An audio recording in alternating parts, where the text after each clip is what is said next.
किसी ने क्या खूब कहा है, अक्सर जब लोग डूबते हैं तो समुंदर को दोष देते हैं।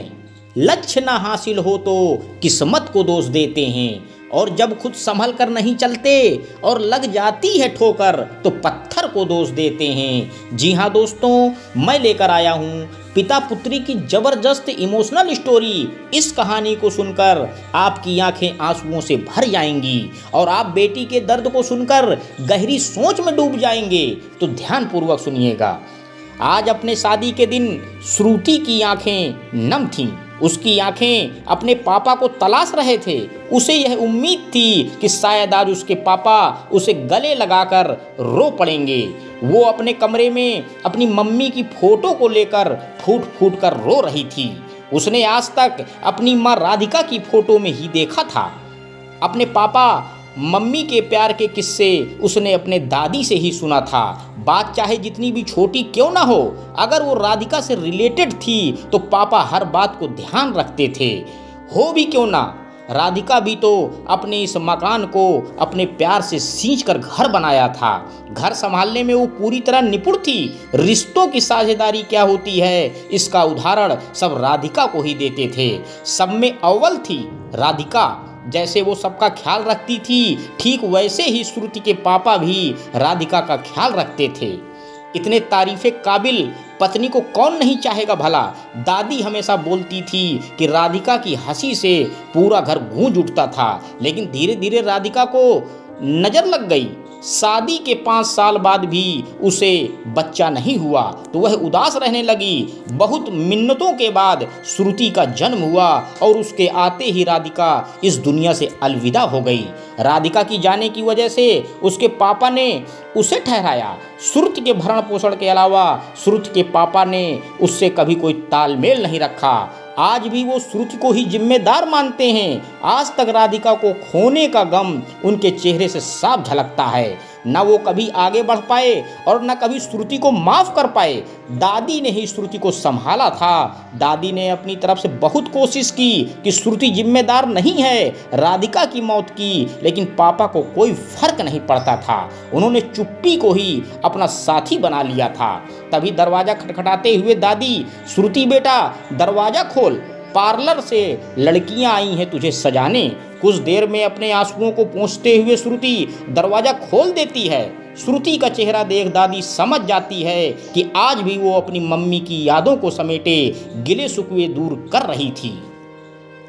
पूरी रस्मों रिवाज के साथ शादी बड़ी धूमधाम से हो गई। विदाई के समय श्रुति की आंखें चारों तरफ से अपनी पापा को ही ढूंढ रही थीं। उसे लगा कि शायद यह अंतिम चरण में पापा उसे माफ कर दें, लेकिन ऐसा हुआ नहीं। पापा तो दूसरी तरफ अपने कामों में व्यस्त थे या शायद व्यस्त रहने का नाटक कर रहे थे। यह तो श्रुति भी अच्छी तरह से जानती थी। तभी दादी ने उसे पुचकारते हुए कहा, बेटा तू अब अपनी गृहस्थी संभाल, अच्छी तरह से दिखा दे ससुराल वालों को कि तू राधिका की बेटी है। राधिका के न होते हुए भी तुझमें उसके संस्कार मौजूद हैं। यह कहते हुए दादी श्रुति को गले लगा लेती है। श्रुति ने भी अपने इस नए गृहस्थी में ही अपना मन बसा लिया। राधिका की कमी उसकी सास पूरी करने लगी। एक माँ का प्यार क्या होता है यह उसे अपनी सास से पता चला। श्रुति भी अपनी सास में अपना माँ की छवि देखने लगी। आदित्य भी श्रुति पे जान छिड़कता था। दोनों की जिंदगी पूरी तरह संतुष्ट थी। देखते देखते 2 साल कैसे बीत गए उनके खुशहाल जीवन में, इसका उन्हें पता नहीं चला। श्रुति के माँ बनने की खुशी से घर में फिर रौनक छा गई। उसकी सास, ससुर और आदित्य ने तो एक बच्चे की तरह श्रुति का ध्यान रखने लगे। कभी कभी तो श्रुति को लगता है कि उसके ही इस प्यारी सी दुनिया को उसकी ही नज़र न लग जाए। आदित्य और श्रुति तो अपने आने वाले बच्चों के भविष्य की बातें कर एक दूसरे की बाहों में खोए रहते। 7वां महीना चल रहा था। उसके सास ससुर एक रिश्तेदार की शादी में गए थे और वो घर में आदित्य का इंतजार कर रही थी सज धज कर।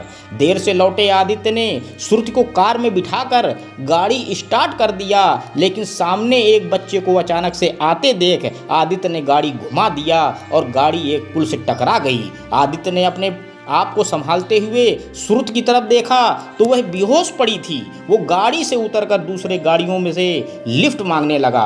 बहुत देर के बाद एक गाड़ी रुकी तो आदित्य ने श्रुति को बिठाया और चल पड़ा हॉस्पिटल की तरफ। वो बार बार श्रुति को होश में लाने की कोशिश कर रहा था। आदित्य ने श्रुति को भर्ती करवाया और सबको इस घटना के बारे में बताया। धीरे धीरे सब रिश्तेदार आने लगे। आदित्य ने श्रुति के पापा को भी फोन करके इस हादसे के बारे में बताया। उसके पापा और दादी भी रोते हुए आए। दादी का तो बुरा हाल था। सब श्रुति के ठीक होने की दुआ करने लगे। तभी ऑपरेशन थिएटर से एक डॉक्टर बाहर निकले और उसने बताया कि श्रुति ऑपरेशन से पहले अपने पापा और आदित्य से मिलना चाहती है। दोनों ही डरे सहमे श्रुति के पास गए। श्रुति की हालत गंभीर थी। उसके पापा और आदित्य की तरफ अपना हाथ बढ़ाया। श्रुति अपने पापा की तरफ देखते हुए, पापा मुझे माफ़ कर दो, मेरी वजह से आप मम्मी से दूर हुए थे। श्रुति के इतना कहते ही आज उसके पापा ने श्रुति के हाथों में अपना हाथ देते हुए रो पड़े। आज इतने सालों के बाद श्रुति ने अपने पापा की आंखों में छिपे दर्द को बहते देखा, जैसे दोनों आज साथ साथ अपने भीतर दबे दर्द को महसूस किया हो। दोनों ही एक दूसरे को देख बस रोए जा रहे थे।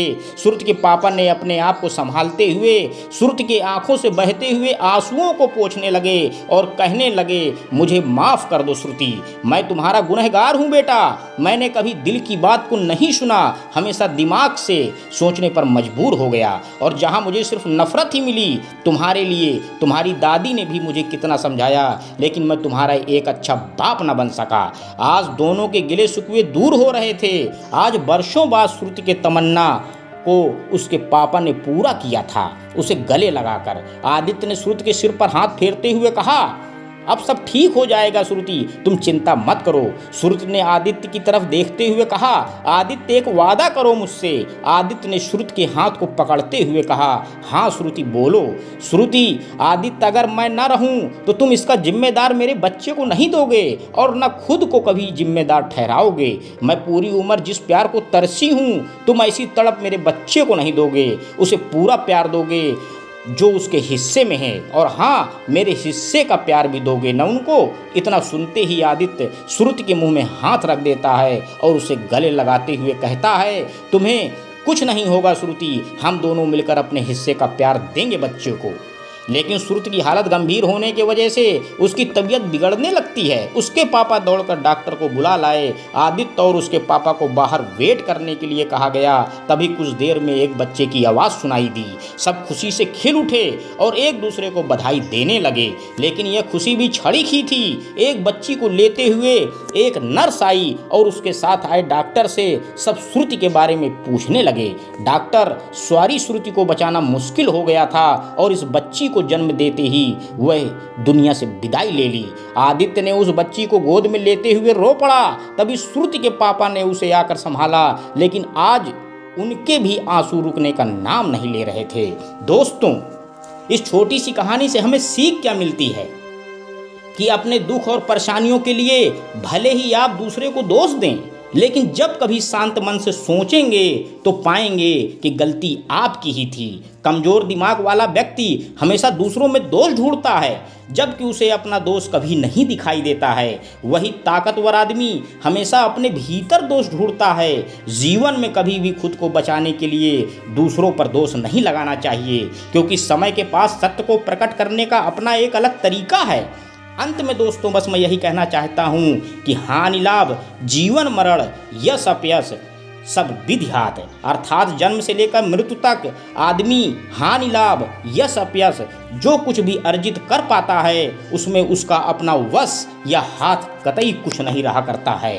धन्यवाद दोस्तों, मेरे YouTube चैनल को लाइक व सब्सक्राइब करें। आपका दिन शुभ हो।